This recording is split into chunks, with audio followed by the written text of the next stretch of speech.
I'd like to welcome everyone back for another episode of the LeRoy Irvin Show. LeRoy is a former three-time All-Pro corner and one-time All-Pro punt returner who still holds the record for most punt return yards in a single game to this day. I'm your host, Jimmy, and alongside myself, we have our analyst, Coach B. Today, we would like to welcome one of the greatest athletes ever. He is a gold medal winning sprinter and first-team All-Pro wide receiver, Ron Brown. Awesome. Well, again, welcome. Thank you for coming on. Really, we just want to jump in. I know you and LeRoy were teammates back in the day, so would love to start off just asking the both of you, like, what were your first impressions of each other? Do you remember like anything that stuck out? Well, I'll Yeah, start out there. Well, afraid to leave. He was a bully on the field. yeah, He went hard every time. I was like, dude, right here, man. Does he realize the game is not till Sunday? well, But that's what it took though to try to he just always trying to get us. We try to work each other hard to get better. yeah, when Ron came in, we had Henry Ellard, and then he was the perfect compliment because Henry Ellard was more the move guy, and so you know what you're gonna get from Ron. You just got to be able to run, and if you can't run, you ain't gonna, you might as well go and hang the cleats up. And coming in there, running a 10:01, 100 meters, gold medal, you know. Uh, he was a perfect complement to our offense. And the thing about Ron, he was kind of like Freddie Solomon a little bit. He would make you think you could run with him. And then when it counted, he just blow by you. So, great receiver. Yeah, a lot of fun at practice. Though it was a good group of guys. We all got along well together. Did he ever try to race you? Like how bad was it, in practice? I heard, Leroy likes to try to race some guys. Uh-uh. Not even how fast LeRoy was though. That's the thing though. He shocked me how fast he was because when I got out there, because I was the only track guy kind of on the team, I thought, and then I started getting all the resumes. Going, no, LeRoy's actually low fours. 4.3, 4.4, 4.25. I'm thinking, oh, he runs that fast. I'll say, okay, well, shit. That's why he covers like he covers in because he's fast. No, And that his first step is incredible when if you do get away from him, he gonna close on you. yeah, Yeah, everybody but Ron Brown. I could close everybody but Ron Brown. When Ron got by you, it was over. And then you got to Good luck. pay for the quarterback to overthrow the ball or underthrow it. Now, where'd you guys put this podcast together from? Where you guys from?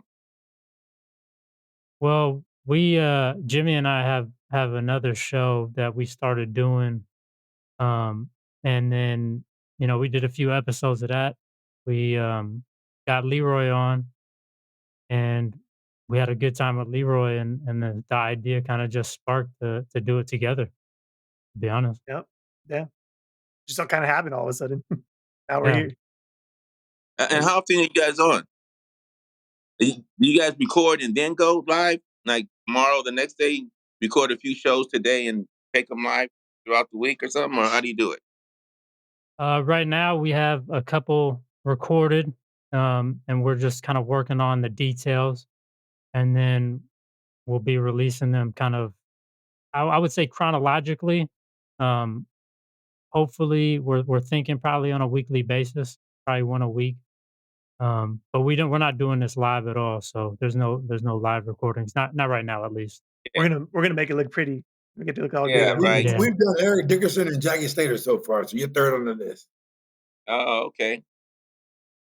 Some heavy hitters. How's Big Jack doing? Guys, He was awesome with us. We Yeah, loved him. it was awesome to talk to him. Yeah, his family with him. It was cool. It was a good time. yeah, Jackie's he's good Jack interview. scared me. I went to the gym with him a couple of times, and he was breathing kind of. He scared me, LeRoy. I He's scared him. I, you. I thought he was passed out. Yeah, Jackie's something else, man. I know you live up in Orange Park Acres too, huh? Yeah. Yeah. Hmm. So, Ron, we were talking before you got on, or before we started recording, about those fastest man competitions, and you raised Daryl Green a couple times. What No, made it? I raced him once. Oh, We was it raced. that one time in the Yeah, finals, right? yeah, Um, yes. what made him so difficult to beat? He doesn't have a particular speed. He runs as fast as he needs to run, and you can't gauge a guy like that. Like you see him run down Dickerson, you see him run down Tony Dorsett. You know, he just runs as fast as he has to run, and that's a different kind of sprinter. But he didn't run down you though, right? In that Monday Night Football game, Yeah, no, I saw him coming though. so you knew when you looked back, you knew it was him? Huh? When you looked over your shoulder, you noticed that it was him? Oh no, when I came through, we made eye contact, and all he did was turn around and run to the corner. He didn't even look at me anymore. We were racing to the corner of the end zone at that point. It looks like from the angle that they showed on Monday Night Football that he had an angle on you. Oh no, he had a good angle. Yeah, and you still beat him to the corner. Turned and ran at the right time. He did that. Luckily, I just didn't run out of real estate. You know what I mean? Mhm. 'Cause Oh, that was an I awesome play for get sure. smaller and he, smaller as paid, I he, got closer. paid, he paid him back for when Dickerson ran him down. When he ran Dickerson down, so Ron paid him back. Yes, yeah. But no, had Daryl So, Green Ron, let was me ask you a question. Ron, yes, sir. you ran 10:01 meters, right? I Yes, sir. mean, what was your fastest time in high school? 9-4, 100 100 yards. yards, right?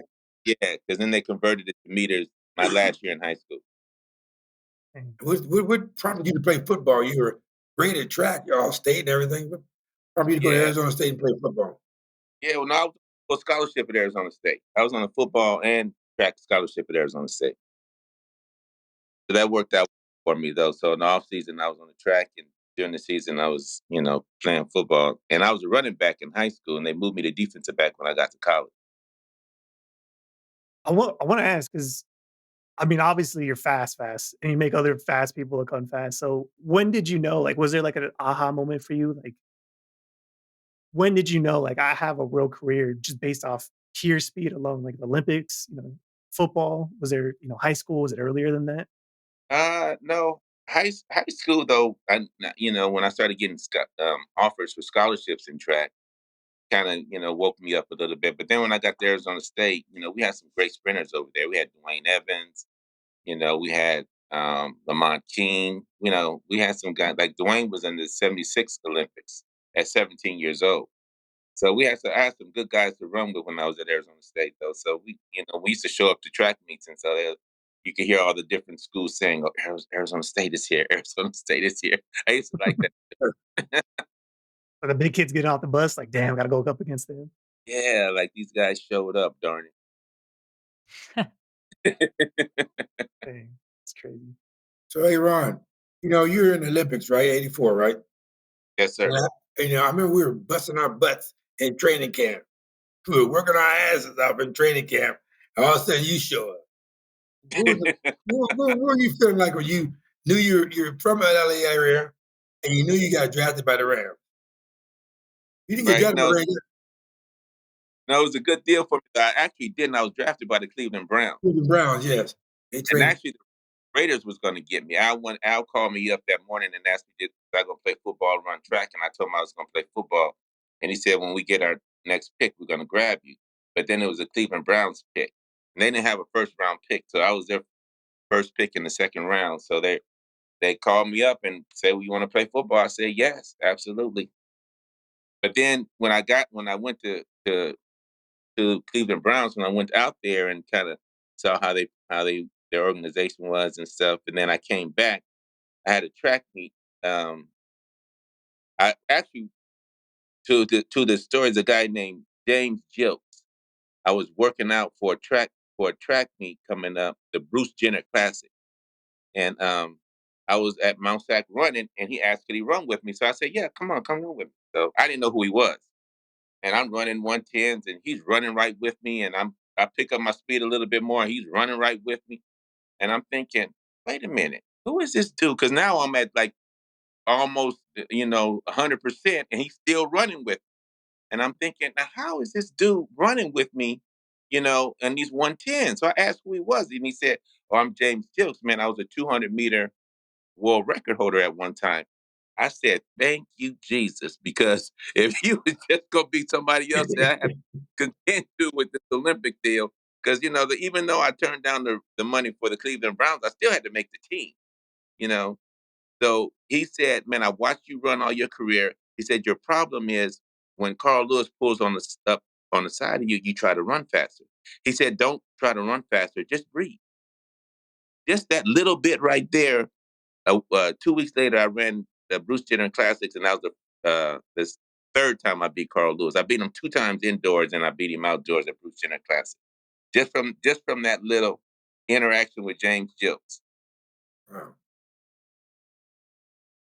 So, Ron, what was the thought process behind in the '84 Olympics, kind of the lineup or the setup being Sam Grady running the first leg, you running the second, Alvin Smith running the third, and Carl Lewis being the anchor? Like, how did that come together? We kind of just talked about the starts and who runs what the best. That's it. And if you seen that third leg with Calvin Smith, he ran that curve like it was a straight. Hmm. And I never seen nobody run a curve like he ran that curve. He was leaning all into it and everything. I'm thinking, look at this dude. And so because I'm on the backside, I could see Carl Lewis but the whole thing we knew we had the leg speed to beat everybody. We had to get the baton around, but we were Hmm. going after the world record though. So when we were able to accomplish that, that was the dream come true, as well as the gold medal. So cool to watch too. The announcers went crazy when you guys broke the record. Fun too. Ron, I did some research, right? And I was saying you're the only NFL player to be all pro and a gold medalist, but there's two other guys. One is Jim Thorpe, and the other one And is Bob Hayes. Bob Hayes, yes, Yeah, yes, sir. that's a great class to be in, That's, man. Don't take long to yeah, call. that's a good group to be part of. Yeah, you're absolutely right. Yeah, Thorpe and Bob Hayes. I want to stay on the topic of the Olympics because it's such a huge, incredible, moment.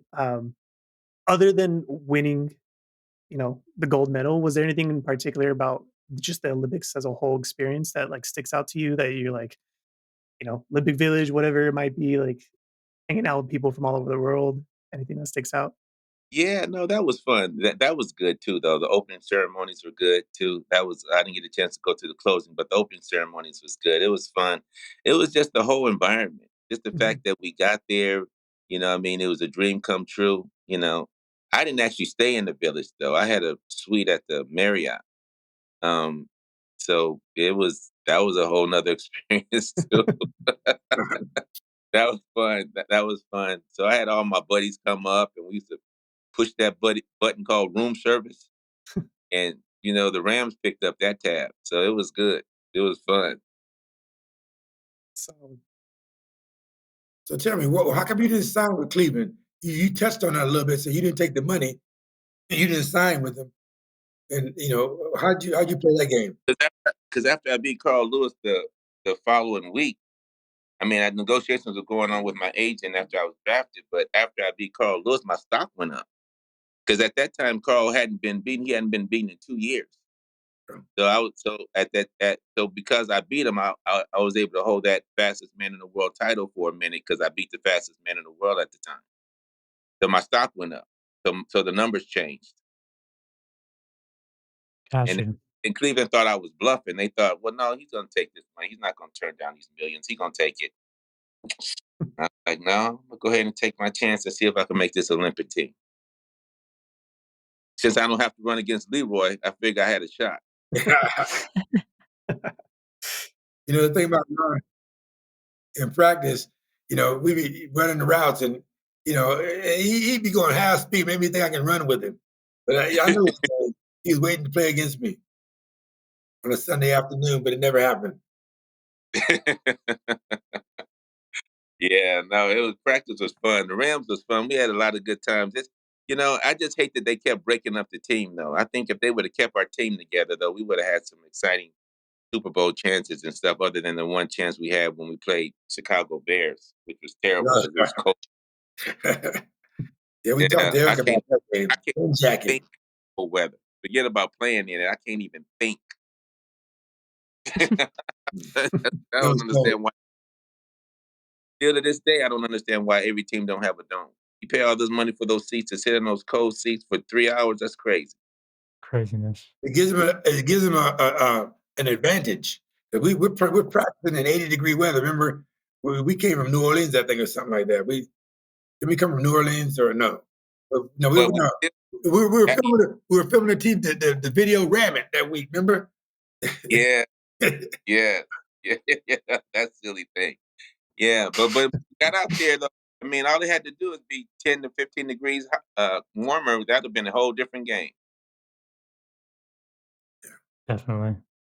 Hey, Ron, both Leroy and Jackie said that when Coach Ernie Zampese was hired as OC, it really changed the passing offense. Why do you think that was? He's a genius. Ernie was a genius. Yeah, he was a genius. And him and Coach Baker both. They were masters of calling plays and knowing how to run that offense like they did. I learned a lot from Ernie. Yeah, I did. You know what you just like about you guys? Is you run that skinny post off the speed out move, and then you Yeah, run the skinny post in the corner off that. And so then they got the end on top of that. And the look for so long looks the same. And when it comes to the breaking point, you got to almost guess. Otherwise, the receiver will have an edge on you. If the ball's thrown on time, you couldn't stop it. yeah. That seam was nice, but that post corner though, I don't know how defensive backs can stop a post corner. I used to say that all the time. I go post corners. That's impossible to stop that. 'Cause I'm going in the post, and now you got to beat me out to the corner. And I never understood how like these defensive backs. That's the toughest position. That island is tough because they can't even touch you without getting pass interference, and that's an unfair advantage. I know where the ball's going, you don't, and you can't even touch me like at all. Like you can't even touch me. Like even like I watched some pass interference where guys are just changing direction, and you just put your arm out to kind of slow him down from changing direction, and they throw him flag. The worst is the underthrown balls. You know it better than anybody, Ron, because you were a receiver and a DB. A DB for the corner for the Raiders. Yeah, yeah, no, that DB stuff is tough, boy. That you guys, hats off to you. I commend you guys. You guys earn all your money. How was that experience? So I know you went from the Rams to the Raiders and made that switch back to DB when you played in college. What was that like for you? Like, 6 years in the league already and get asked to switch to DB? Well, Yeah, did it feel natural? Or yeah, it was good though, but I didn't like chasing people. Yeah, I didn't like chasing people. I didn't mind them chasing me though, 'cause I thought that was funny. But me chasing people, I didn't like that. Yeah, You like the but money though, right? You it like the was it money, was yeah, the money was good. The money I always like that. be quiet and just go ahead and do what you have to do though. But you know, right? the, yeah, Why did they make you switch? Because Al wanted you as a receiver to begin with. Al has this thing about speed, Yeah. and because of Willie Brown, he that on that side of the field, he want the Browns. He was just win, baby, was his philosophy though. But he Willie Brown was set the standard for the Raiders as far as corners, and then Mike Haynes come through there. They had Lester Hayes come through there though. So, but Al likes speed, so he already had Willie Galt, and then Sam Grady was actually there too. So he already had the speed on the offensive side. So he wanted me to go on defense. So when he called you on draft night, was he calling you to have you come in as a receiver or a No, DB? back. Got you. Okay. Yeah, I only played 1 year receiver.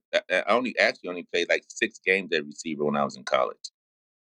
Yeah, I didn't move to receiver till the last games of my college career. It's I didn't really crazy. have any real receiver experience. Were you playing safety or corner mostly? Gotcha. As a Rams receiver or a former Rams receiver, what do you like both about Cooper Cup and Puka Nakua's game? I like those guys. They run good routes. Yeah, they both run good routes. They're both consistent. And I think what I've been hearing about them and what Ernie was trying to do for me that I didn't do um, is that those guys actually come in to the quarterback meetings. Like the quarterbacks would Mhm. show up at 7 o'clock and we have to show up at 9 or something like that. What time do you have to be at practice, Leroy? 8, 9? But special teams at 8. Yeah. So the quarterbacks would be there at 7. Cooper Cup would come in with the quarterbacks at 7, which is smart because now you have a Mhm. relationship with that quarterback. You guys learn each other. You know what you're thinking. You know what the play's called. You know why the play was called.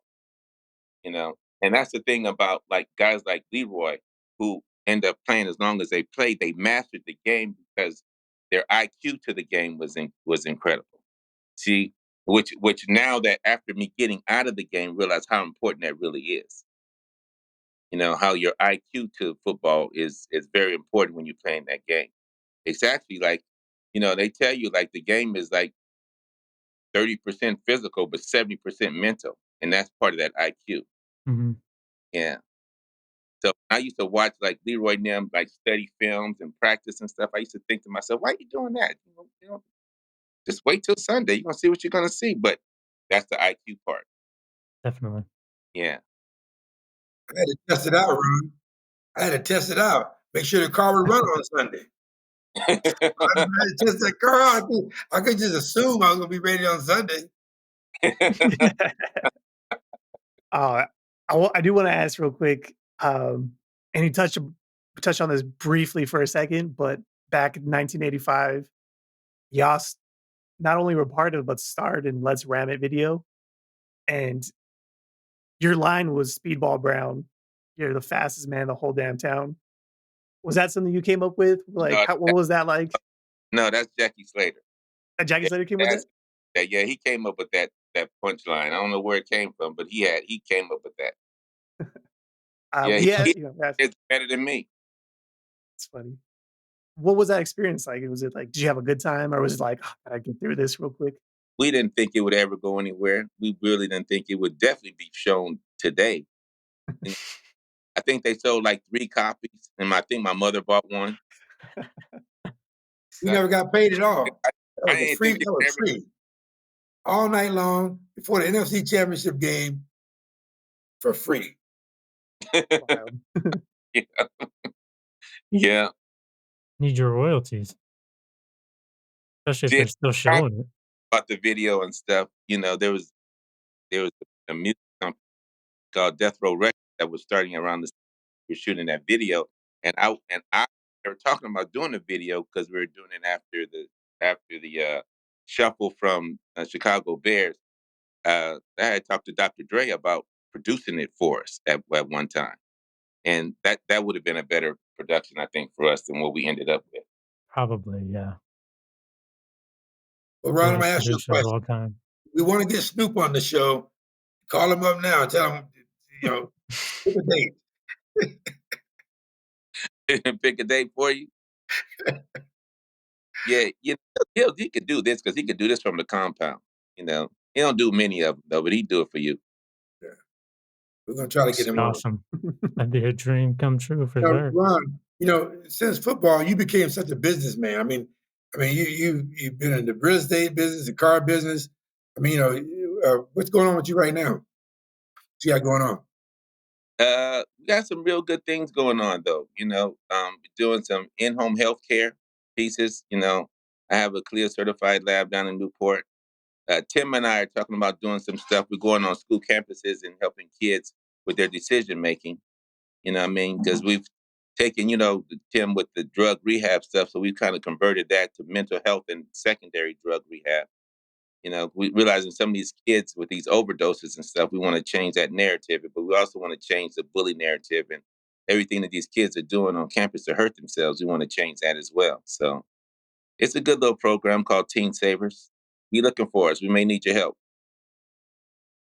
That's Yeah, awesome. definitely. Um, I'll be there. yeah, looking into a little bit, see that you're a part of the Players Care Foundation as well. Is that something you're still doing? Yeah, so our players care. We're licensed with the NFL to make apparel, Mhm. partner with Fanatics, and our proceeds go to Players Care for Health and Wealth for former players, which is a great program, I think, because like we have the $1 billion concussion lawsuit, but it's like a lottery. So probably only 20% of the guys actually will be paid from that $1 billion. So we're putting together a program right now to treat guys, you know, because we're looking for quality of life when we get Mhm. finished playing.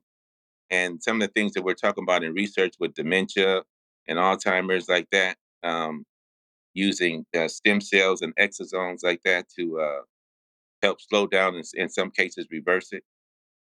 So guys can have the quality of life when the game is over. That's our Awesome. goal. Sweet. Absolutely.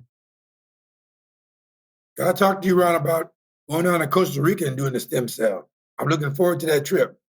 Yeah, yeah, yeah. Yeah, I'm definitely gonna set you up for that. That's a good one. And I got some guys in town right now too that's doing stem cells, taking stem cells from the plant. Because we still do the hemp stuff with CBD, CBG, CBN for inflammation.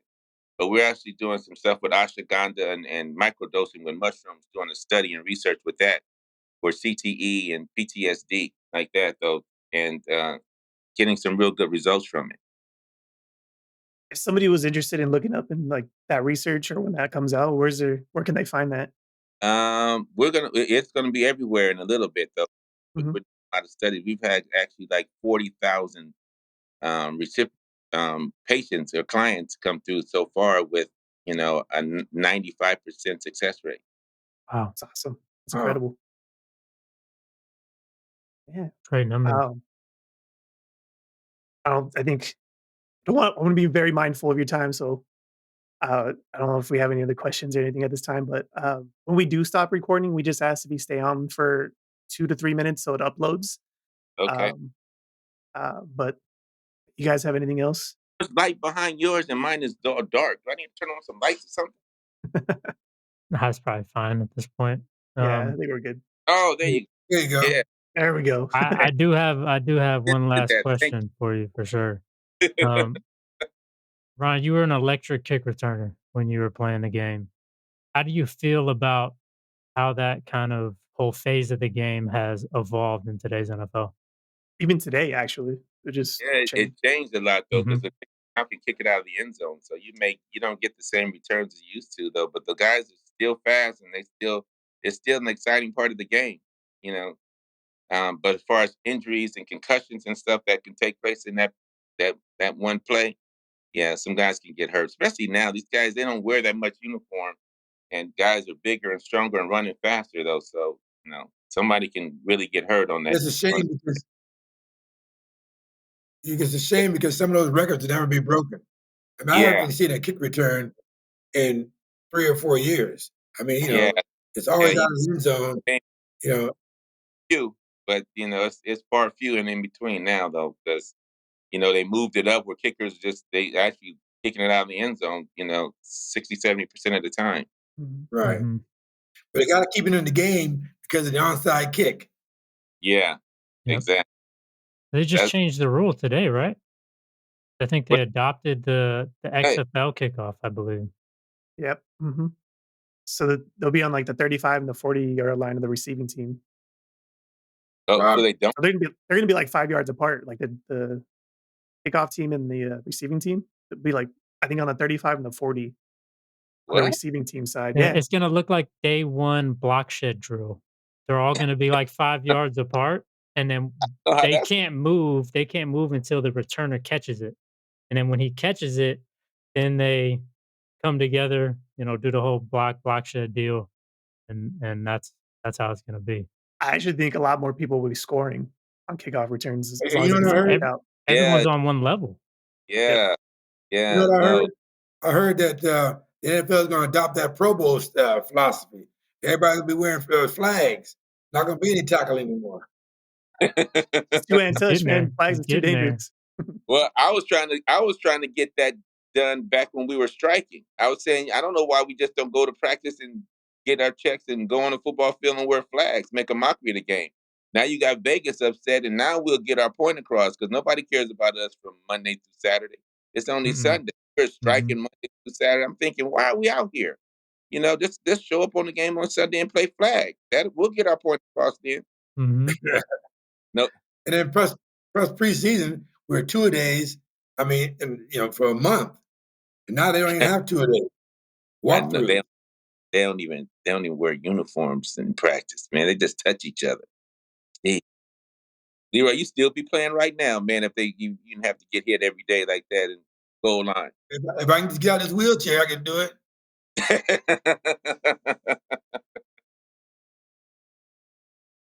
Alright, I'm good off the questions, guys, if you guys are good. If you got anything else. I'm good. RB, Appreciate man, it thank big you time. for coming on, brother. You You know, Appreciate got it it. so much. we're gonna send you a gift package from Michelle Germain. I appreciate you guys. Thank you, man. It's nice meeting you guys.